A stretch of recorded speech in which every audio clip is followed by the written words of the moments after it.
Oke, halo semuanya. Pada video kali ini, mungkin perkenalkan nama saya David Malosa Romaha dengan MPN 2408 2010 126 dari kelas paralel C.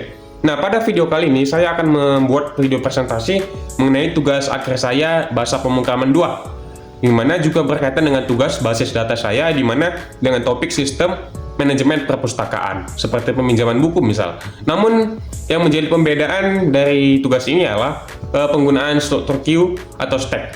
Namun, pada program saya hanya menggunakan struktur data queue, tidak menggunakan stack karena saya tidak ingin memaksakan menggunakan struktur data stack. Oke, mungkin segini saja perkenalan, kita langsung saja check it out ke programnya. Terima kasih. Oke, baik. Sebelum masuk ke pemrogramannya, mungkin saya akan menjelaskan dulu terlebih dahulu tujuan dari program ini. Nah, tujuan dari program ini adalah untuk memudahkan manajemen buku dan anggota di perpustakaan, terutama di dalam proses pengembalian buku. Nah, kan kalau kita lihat dalam skenario nyata atau dalam real life, itu sering sekali pengembalian buku itu tidak langsung diproses satu persatu, dan kan dicatat lebih dahulu, kemudian disimpan sekaligus. Nah, dari kasus itulah jadi saya kepikiran untuk membuat struktur data queue untuk menampung data pengembalian sementara agar bisa diproses berurutan. Nah, mungkin langsung saja kita masuk ke programnya. Sebelum saya masuk, saya ingin mengenalkan dulu kelas-kelas yang saya gunakan ya. Pertama ada kelas anggota, kemudian ada kelas anggota DAO, kemudian ada kelas buku, kemudian ada kelas buku DAO, ada kelas DB Connection, ada kelas denda, ada kelas denda DAO, ada kelas detail pembalian, ada kelas detail pinjam, ada kelas main, ada kelas note, kemudian ada kelas pengembalian, ada kelas pengembalian DAO, ada kelas pinjam, ada kelas pinjam DAO, ada kelas queue, ada kelas user, dan ada yang terakhir kelas user DAO. Nah, kelas-kelas ini tentunya memiliki fungsinya masing-masing ya. Tapi mungkin kalau saya jelaskan masing-masing, mungkin waktunya tidak cukup sampai 10 menit. Tapi mungkin saya lebih bahas mungkin di bagian queue-nya, karena kan tugas ini lebih ke mengarah ke bagian queue-nya nih.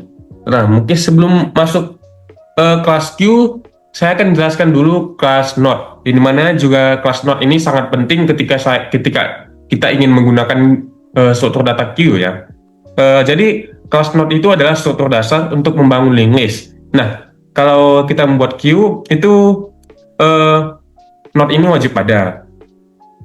Jadi yang pertama akan kita bahas di ini, yang di INT ID pinjam. Nah, ini apa sih maksudnya? Jadi kita menyuruh Java ini untuk membuat variabel data utama yang disimpan dalam note.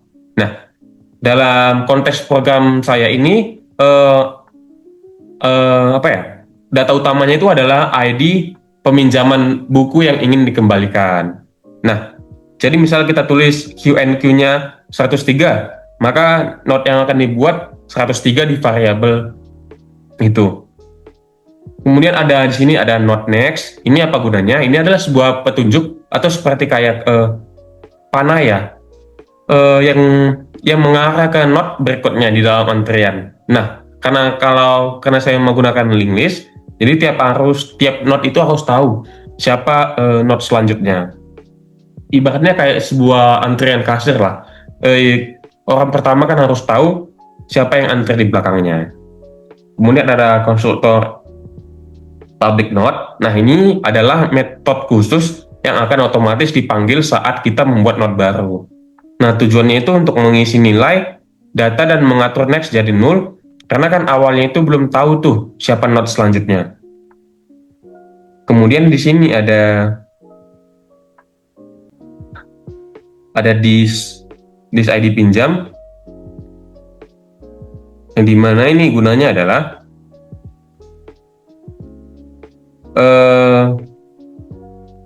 untuk menyimpan data ke note. Nah, dan juga ada disk next sama dengan null, yang artinya ini adalah note ini belum punya sambungan ke note lain. Nah, kita beralih ke kelas queue-nya ya. Nah, kita mulai dari kelas queue-nya itu mungkin dari private note, front, and rear. Nah, apa sih front dan rear itu? Jadi front itu adalah saya sebutnya sebagai kepala antrian atau disebut yang duluan masuk ke dalam antrian lah. Dan sedangkan yang rear itu adalah buntut atau paling terakhir yang masuk antrian. Kemudian ada public queue, ini ada public queue, di mana itu adalah sebuah konstruktor. Jadi saat pertama kali dibuat, antrian itu kosong, maka front dan rear ini di set menjadi null. Kemudian ada public void enqueue. Ini adalah fungsinya untuk menambahkan data ke antrian belakang. Jadi ada beberapa langkah, mungkin saya sebut yang pertama, langkah pertama itu kita membuat node baru. Nah, ini ada new node. Kita menggunakan new node ini untuk membuat node baru. Nah, kalau antriannya kosong atau rear-nya sama dengan 0, maka front dan rear ini akan menjadi node baru. Nah, tapi kalau sudah ada isinya, kita ke sini, rear.next. Ini akan menyambungkan ke node barunya. Jadi rear digeser ke node baru. Kemudian ada public int_deque, di mana kebalikannya. Tadi kan menambah. Sekarang yang ini gunanya untuk mengeluarkan data dari antrian depan. Nah, ada step by stepnya. Yang pertama mungkin kita cek dulu. Kita menggunakan if. Kita cek apakah antrian kosong atau front sama dengan 0. Nah, kalau iya akan mereturn -1 yang di sini. Nah, kemudian simpan nilai data dari front. Kemudian menggeser front ke front next. Nah, seperti itu. Nah, kemudian ada public boolean di sini. Ini apa gunanya? Ini gunanya untuk mengecek apakah antriannya kosong. Nah, kalau return tuh kalau frontnya itu kosong. Tetapi kalau false itu kalau masih ada datanya. Kemudian ini yang public void tampilan antrian ini untuk menampilkan antriannya, untuk menampilkan seperti teks ini, antrian pengembalian sementara, kemudian ada pinjam plus temp ID pinjam. Oke, mungkin kita coba langsung running aja ya.